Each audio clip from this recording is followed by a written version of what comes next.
How to recover deleted account on Telegram. Hey everybody, welcome back to our channel. In this video I will guide you through the steps on how you can recover deleted account on Telegram, so make sure to watch the video till the end.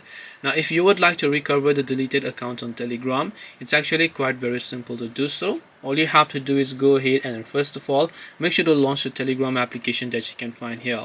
Now let's say you have happened to delete your Telegram account before. You normally have 15 days in order to reactivate your account. If it's already been over 15 days, then in that case you will not be able to reactivate your Telegram account, because then it is going to be permanently deleted. So what you need to do is, if you're within the 15 days or sometimes within the 30 days framework as well, you can tap the start messaging option over here. Just make sure to enter your phone number as you normally would try to log in, and then when you try to log into your account, Telegram will directly give you access back into your account without having to fill up anything, because it's not really been over 15 or past 1 month when you try to delete your account.